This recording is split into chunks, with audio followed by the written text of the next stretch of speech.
नमस्कार. 9:30च्या बातमीपत्रात मी शैलेश पेठे आपलं स्वागत करतो. सुरुवातीला एक नजर ठळक बातम्यांवर. दारिद्र्य निर्मूलनासाठी सर्वांनी एकत्र येऊन संपूर्ण ताकदीनिशी लढा देण्याचं पंतप्रधानांचं आवाहन. जम्मू काश्मीरमध्ये सीमारेषेवर पाकिस्तानी सैन्याच्या गोळीबारात 8 नागरिक मृत्युमुखी तर 22 जण जखमी. सीमेवरून भारताचं चोख प्रत्युत्तर, पाकिस्तानच्या 14 चौक्या उद्ध्वस्त.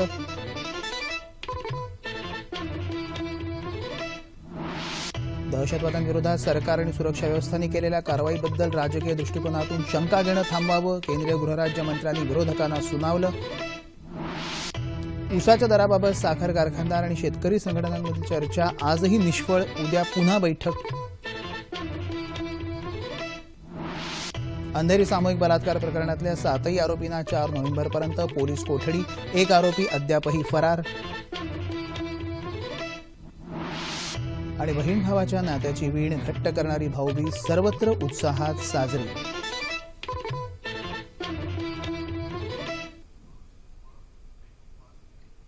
पाहूया सविस्तर वृत्त. दारिद्र्य निर्मूलनासाठी सर्वांनी एकत्र येऊन संपूर्ण ताकदीनिशी लढा दिला पाहिजे असं आवाहन पंतप्रधान नरेंद्र मोदी यांनी केलं आहे. छत्तीसगड राज्याच्या 16व्या वर्धापन दिन सोहळ्याचं आज पंतप्रधानांच्या हस्ते नया रायपूर इथं उद्घाटन झालं. त्यावेळी ते बोलत होते. छत्तीसगडसारख्या राज्यांमध्ये पर्यावरणपूरक पर्यटनाला वाव असून या क्षेत्राच्या विकासामध्ये नाममात्र भांडवल गुंतवून मोठ्या प्रमाणावर रोजगार निर्माण करता येईल असंही त्यांनी सांगितलं. आपल्या सरकारचा संपूर्ण भर गरिबांच्या उत्थानावर आहे असंही त्यांनी नमूद केलं. कौशल्य असलेले युवक स्वतःला दारिद्र्याच्या खाईतून वर काढू शकतील आणि विकासाच्या इंजिनाला चालना देतील असा विश्वास त्यांनी यावेळी व्यक्त केला.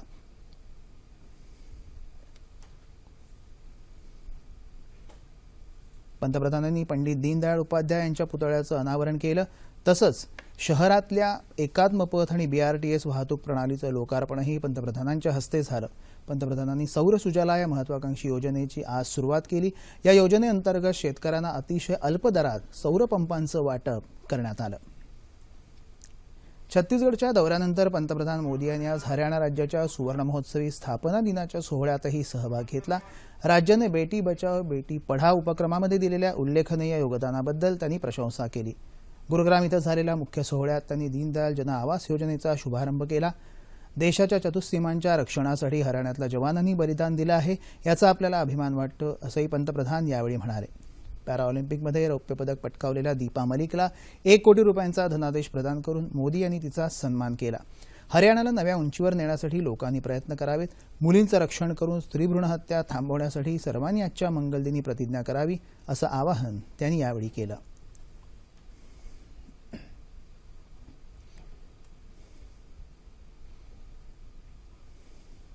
पाकिस्ताननं भारताविरुद्ध कुरापती काढणं सुरूच ठेवलं असून जम्मू काश्मीरमध्ये आज पाकिस्ताननं आंतरराष्ट्रीय सीमेवर तसंच सांबा, जम्मू आणि राजौरी जिल्ह्यात प्रत्यक्ष नियंत्रण रेषेवरील गावं आणि सैनिक ठाण्यांवर केलेल्या उखळी तोफांच्या माऱ्यात आणि गोळीबारात 8 नागरिक ठार झाले आहेत.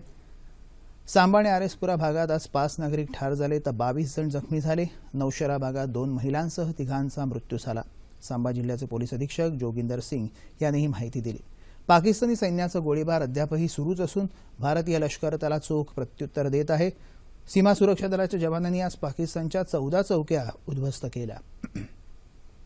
काश्मीरमधल्या तणावाच्या पार्श्वभूमीवर नियंत्रण रेषेलगत असलेल्या 174 शाळा बंद ठेवण्याचे आदेश जिल्हाधिकाऱ्यांनी दिले आहेत. पाकिस्तानी रेंजर्सनी हलक्या शस्त्रांनी तसंच उखळी तोफांनी रामगड आणि अर्निया भागात सकाळी 6:30 पासूनच मारा केल्याचं सीमा सुरक्षा दलाचे पोलीस महानिरीक्षक धर्मेंद्र परीख यांनी सांगितलं. अर्निया भागातल्या पिंडी गावात उखळी तोफांच्या माऱ्यात 3 जण जखमी झाल्याचंही ते म्हणाले. राजौरी जिल्ह्याच्या नौशेरा भागात आज पाकिस्तानी सैन्यानं गोळीबार केल्याची माहिती लष्कराचे प्रवक्ते लेफ्टनंट कर्नल मनीष मेहता यांनी दिली. बांदीपोरामध्ये काही दहशतवादी लपून बसले असण्याची शक्यता असल्यानं सुरक्षा दलांनी हा भाग घेरला असून तपास सुरू आहे. दरम्यान केंद्रीय गृहमंत्री राजनाथ सिंह यांनी नवी दिल्लीत इथं उच्चस्तरीय बैठक घेऊन भारत-पाक सीमेवरील परिस्थितीचा आढावा घेतला. या बैठकीला संरक्षण मंत्री मनोहर पर्रिकर, राष्ट्रीय सुरक्षा सल्लागार अजित डोवाल, लष्कर प्रमुख दलबीर सिंग सुहाग आणि वरिष्ठ अधिकारीही उपस्थित होते. जम्मू काश्मीरमधल्या स्थितीसंदर्भात आज जम्मू काश्मीरचे राज्यपाल NN व्होरा यांनी आज केंद्रीय गृहमंत्री राजनाथ सिंह यांच्याशी नवी दिल्ली इथं चर्चा केली. यावेळी जम्मू काश्मीरमधल्या बंद असलेल्या शाळांच्या मुद्द्यावर विशेष भर देण्यात आला. बंद असलेल्या शाळा पुन्हा कशा सुरू करता येईल यावर दोन्ही नेत्यांनी चर्चा केली. सुमारे 26 शाळांना जाळण्याचा मुद्दा चर्चेत उपस्थित झाल्याची माहिती सूत्रांनी दिली आहे. या शाळा पुन्हा सुरू करण्यासाठी आवश्यक ते प्रयत्न करण्याचे निर्देश केंद्र सरकारनं महबूबा मुफ्ती सरकारला दिले आहेत. दरम्यान जम्मू काश्मीरमध्ये फुटीरतावाद्यांनी पुकारलेल्या बंदच्या 116व्या दिवशी देखील राज्यातील जनजीवन विस्कळीतच आहे. श्रीनगरच्या काही भागात मात्र आज लोक घरातून बाहेर पडताना दिसले. रस्त्यांवर ऑटो रिक्षा, टॅक्सी तसंच खासगी वाहनही अधिक संख्येनं आज दिसत होती. काही भागातली दुकानंही उघडली होती. दहशतवादांविरोधात प्रशासन आणि पोलिसांकडून केल्या जाणाऱ्या कारवाईबाबत शंका उपस्थित करणं आणि त्याबाबत पोलिसांना प्रश्न विचारणं थांबवलं पाहिजे असं केंद्रीय गृहराज्यमंत्री किरेन रिजिजू यांनी म्हटलं आहे. भोपाळमधल्या तुरुंगातून पळालेल्या दहशतवाद्यांना चकमकीत ठार करण्याच्या पोलिसांच्या कारवाईबाबत काही राजकीय नेत्यांनी उपस्थित केलेल्या शंकांच्या पार्श्वभूमीवर ते आज नवी दिल्लीत प्रसारमाध्यमांशी बोलत होते. काही लोकांना अशा प्रकारच्या कारवायांबाबत प्रश्न उपस्थित करण्याची सवयच जडली आहे आणि ही सवय त्यांनी सोडली पाहिजे असंही ते म्हणाले. केवळ व्हिडिओ चित्रीकरणाच्या आधारे निष्कर्ष काढणं चुकीचं असून या कारवाईबाबतचं सत्य लवकरच बाहेर येईल असंही रिजिजू यांनी स्पष्ट केलं. या कारवाईबाबत काँग्रेस नेते दिग्विजय सिंह आणि एमआयएमचे नेते असुद्दीन ओवैसी यांनी शंका व्यक्त करत चौकशीची मागणी केली होती. या प्रकरणी राष्ट्रीय मानवाधिकार आयोगानं मध्य प्रदेश सरकार, पोलीस आणि तुरुंग प्रशासनाला नोटीस जारी केली आहे. या संदर्भात 6 आठवड्यात अहवाल सादर करण्याचे निर्देश आयोगानं दिले आहेत. गोव्यामध्ये 20 नोव्हेंबरपासून आयोजित होणाऱ्या इफ्फी अर्थात 47व्या आंतरराष्ट्रीय चित्रपट महोत्सवामध्ये 88 देशांचे 194 चित्रपट दाखवले जाणार आहेत.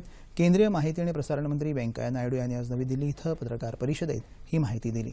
या महोत्सवासाठी एकूण 1032 प्रवेशिका आल्या होत्या. त्यातून 194 चित्रपटांची निवड करण्यात आली असंही त्यांनी सांगितलं. यंदाच्या महोत्सवामध्ये सर्वोत्तम कोरियन चित्रपट दाखवले जाणार आहेत असंही ते म्हणाले. कोरियन चित्रपट दिग्दर्शक इम क्वान यांचा या महोत्सवामध्ये जीवन गौरव पुरस्कार देऊन सन्मान करण्यात येईल. तसंच ज्येष्ठ गायक SP बालसुब्रमण्यम यांचा विशेष गौरव करण्यात येणार आहे अशी माहितीही नायडू यांनी दिली. हा महोत्सव 28 नोव्हेंबरपर्यंत चालणार आहे.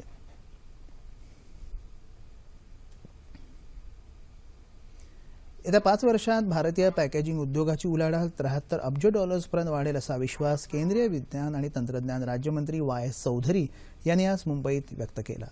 वेगाने विकसित होणाऱ्या क्षेत्रांमध्ये आकर्षक वेष्टनाची अर्थात पॅकेजिंगची भूमिका महत्त्वाची असते असं मत चौधरी यांनी इंडियन इन्स्टिट्यूट ऑफ पॅकेजिंग या संस्थेच्या 30व्या पदवीदान समारंभात बोलताना व्यक्त केलं. पंतप्रधान नरेंद्र मोदी यांच्या कौशल्य विकास, स्टार्टअप इंडिया अशा महत्त्वाकांक्षी योजनांच्या यशामध्ये पॅकेजिंग क्षेत्र महत्त्वाची भूमिका बजावेल आणि रोजगार निर्मितीला चालना मिळेल असा विश्वासही त्यांनी यावेळी व्यक्त केला.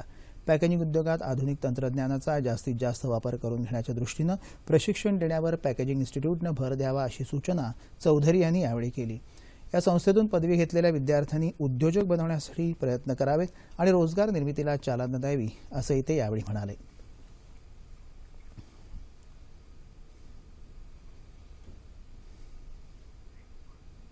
यंदाच्या गाळप हंगामासाठीच्या ऊसाच्या दराचा तिढा अद्यापही कायम आहे. आज कोल्हापूर इथं पालकमंत्री चंद्रकांत पाटील यांच्या मध्यस्थीनं साखर कारखानदार आणि शेतकरी संघटनांचे नेते यांच्यात ऊसाच्या दराबाबत चर्चा झाली. साखर कारखानदारांनी FRPच्या रकमेत वाढ करून देण्याची तयारी या बैठकीत दर्शवली. मात्र त्यावर शेतकरी संघटनेच्या नेत्यांचं समाधान झालं नाही. खासदार राजू शेट्टी यांनी पहिली उचल विना कपात ₹3200 देण्याची मागणी लावून धरली. त्यामुळे अखेर आजच्या चर्चेत ऊस दराबाबत कोणताही निर्णय होऊ शकला नाही. या संदर्भात उद्या मात्र पुन्हा चर्चा करण्यात येणार आहे. आजच्या बैठकीत दोन्ही पक्षांनी सकारात्मकता दर्शवली असून उद्याच्या बैठकीत तिढा सुटू शकेल असा विश्वास पालकमंत्री चंद्रकांत पाटील यांनी व्यक्त केला. या बैठकीला खासदार राजू शेट्टी, आमदार हसन मुश्रीफ, चंद्रदीप नरके, सतेज पाटील यांच्यासह रघुनाथदादा पाटील, प्रकाश आवाडे आणि अन्य नेतेही उपस्थित होते. मुंबईत अंधेरी भागात श्यामनगर झोपडपट्टीमध्ये राहायला घर पाहण्यासाठी गेलेल्या एका महिलेवर काल 8 जणांनी सामूहिक बलात्कार केला. या घटनेनंतर पोलिसांनी आज या प्रकरणातल्या 7 जणांना अटक केली. आंबोलीजवळच्या श्यामनगरमध्ये ही महिला आपल्या पतीसह घर पाहायला गेली होती. मात्र रात्री उशीर झाल्यावर त्याच भागातल्या एका महिलेच्या घरी पीडित महिला राहिल्यावर 8 जणांनी या घरात घुसून अत्याचार केला. या 8 आरोपींविरोधात गुन्हा दाखल करण्यात आला असून एक आरोपी अद्यापही फरार असल्याची माहिती पोलीस सूत्रांनी दिली आहे. दरम्यान अटक केलेल्या 7ही आरोपींची 4 नोव्हेंबरपर्यंत पोलीस कोठडीत रवानगी करण्यात आली आहे. जालन्यात सीड पार्क उभारण्यास मंजुरी मिळाली असून सीड पार्क निर्मितीसाठी 6000 कोटी रुपयांचा खर्च येणार आहे. या सीड पार्कमुळे 40,000 लोकांना रोजगार उपलब्ध होईल अशी माहिती राज्याचे स्वच्छता मंत्री तसंच जालना जिल्ह्याचे पालकमंत्री बबनराव लोणीकर यांनी दिली। राज्य सरकारच्या द्विवर्षपूर्तीनिमित्तानं जालना इथं आज पत्रकार परिषदेचं आयोजन करण्यात आलं होतं, त्यावेळी ते बोलत होते। गेली अनेक वर्ष शेतकऱ्यांना त्यांचा जमिनीचा मोबदला मिळाला नव्हता, मात्र या सरकारनं शेतकऱ्यांसाठी 600 कोटी रुपयांचा निधी मंजूर केला आहे असंही त्यांनी सांगितलं। जालना इथं रेशीम उद्योग केंद्र उभारण्यास मंजुरी मिळाली असून त्यासाठी 5 कोटी 82 लाख रुपयांची तरतूद राज्य सरकारनं केली असल्याची माहितीही लोणीकर यांनी यावेळी दिली। मुंबईच्या किनारपट्टीवर खारफुटी असलेल्या भागात कुंपण घालण्यासाठी राज्याच्या खारफुटी विभागानं 6 कोटी रुपये खर्चाचा तांत्रिक आराखडा तयार केला आहे। हा आराखडा मंजुरीसाठी राज्य सरकारकडे पाठवण्यात आला असून त्याला वित्त मंत्रालयाची मंजुरी मिळाल्यावर जानेवारी महिन्यापासून कुंपण घालण्याचं काम सुरू होणार आहे। राज्याचे मुख्य वनसंरक्षक एन वासुदेवन यांनी वृत्तसंस्थेला ही माहिती दिली। जानेवारी महिन्यापासून हे काम सुरू करून पावसाळ्यापूर्वी म्हणजे जून महिन्यापर्यंत बऱ्याच मोठ्या भागात कुंपण घालण्याचं काम पूर्ण होईल अशी अपेक्षा वासुदेवन यांनी व्यक्त केली। अलीकडेच एका विनोदी अभिनेत्यानं खारफुटी असलेल्या जमिनीवर अतिक्रमण केल्याच्या पार्श्वभूमीवर आणि अशाच काही घटना घडल्यानंतर राज्याच्या खारफुटी विभागानं खारफुटी संरक्षणासाठी 20 कोटी रुपये खर्चानं कुंपण घालण्याची घोषणा केली। खारफुटी संरक्षणासाठी या उपायाबरोबरच या भागात सीसीटीव्ही देखरेख प्रणाली बसवण्याचाही खारफुटी विभागाचा विचार आहे। आता सह्याद्री वाहिनीच्या वृत्त विभागासाठी स्ट्रिंगर्सची नियुक्ती करण्याबाबत माहिती जाणून घेऊया। प्रसार भारती भारत लोकसेवा प्रसारक प्रादेशिक वृत्त विभाग दूरदर्शन केंद्र मुंबईकडून 36 जिल्ह्यांकरता स्ट्रिंगर्सचं पॅनल तयार करण्यासाठी अर्ज मागवण्यात येत आहेत। अर्ज 16 डिसेंबर 2016 संध्याकाळी 5 वाजेपर्यंत प्रादेशिक वृत्त विभाग दूरदर्शन केंद्र पीबी मार्ग वरळी मुंबई 30 या पत्त्यावर पोहोचतील अशा पद्धतीनं पाठवणं आवश्यक आहे। अर्ज आणि अधिक माहिती संकेतस्थळ www.ddkmumbai.org वर उपलब्ध।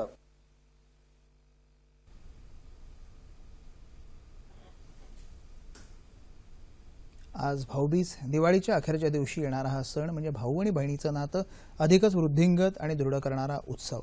विक्रम संवत या नववर्षाचा हा दुसरा दिवस। भाऊबीजेला बहीण भावाला ओवाळते आणि त्याच्या दीर्घ आणि आनंदी आयुष्याची प्रार्थना करते। तसंच आजचा दिवस यमद्वितीया म्हणूनही ओळखला जातो। मृत्यूची देवता असलेला यम आजच्या दिवशी आपल्या बहिणीकडे म्हणजे यमीकडे भाऊबीजेला जातो असा पुराणात उल्लेख आहे। राज्यभरात आज हा सण मोठ्या उत्साहानं साजरा होत आहे।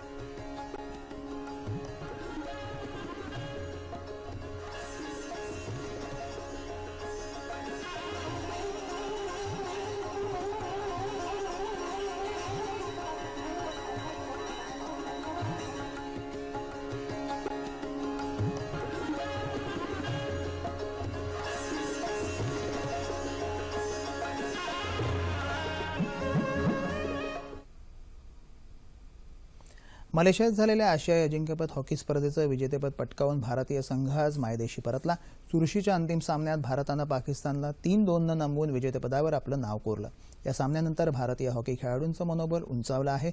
मात्र आंतरराष्ट्रीय स्तरावर आम्हाला सर्वोत्कृष्ट व्हायचं आहे असं मत भारतीय हॉकी संघाचा कर्णधार आणि गोलरक्षक श्रीजेश यानं व्यक्त केलं।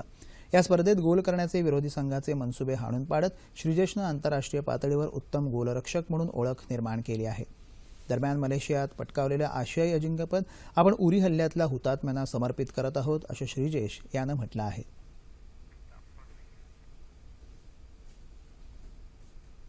पाहूया राज्यातलं हवामान। विदर्भ आणि मध्य महाराष्ट्राच्या किमान तापमानात घट झाली आहे। राज्यात सर्वात जास्त तापमान डहाणू इथं 36.2 अंश सेल्सिअस तर सर्वात कमी तापमान नाशिक इथं 13.7 अंश सेल्सिअस इतकं नोंदवलं गेलं। येत्या 36 तासात कोकणात तुरळक ठिकाणी पाऊस पडेल तर याच काळात उर्वरित राज्यातलं हवामान कोरडं राहील असा अंदाज हवामानशास्त्र विभागानं वर्तवला आहे। ठळक बातम्या पुन्हा एकदा। दारिद्र्य निर्मूलनासाठी सर्वांनी एकत्र येऊन संपूर्ण ताकदीनिशी लढा देण्याचं पंतप्रधानांचं आवाहन।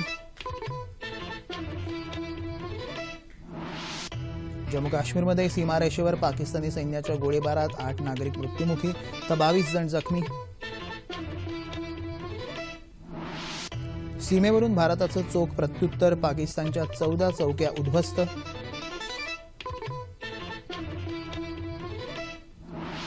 दहशतवादाविरोधात सरकार आणि सुरक्षा व्यवस्थांनी केलेल्या कारवाईबद्दल राजकीय दृष्टिकोनातून शंका घेणं थांबवावं, केंद्रीय गृहराज्यमंत्र्यांनी विरोधकांना सुनावलं। ऊसाच्या दराबाबत साखर कारखानदार आणि शेतकरी संघटनांमधली चर्चा आजही निष्फळ, उद्या पुन्हा बैठक. अंधेरी सामूहिक बलात्कार प्रकरणातल्या 7ही आरोपींना 4 नोव्हेंबरपर्यंत पोलीस कोठडी, एक आरोपी अद्यापही फरार. आणि बहीण भावाच्या नात्याची वीण घट्ट करणारी भाऊबीज सर्वत्र उत्साहात साजरी.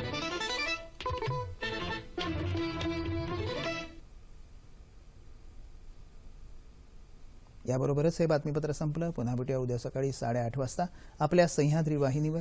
नमस्कार.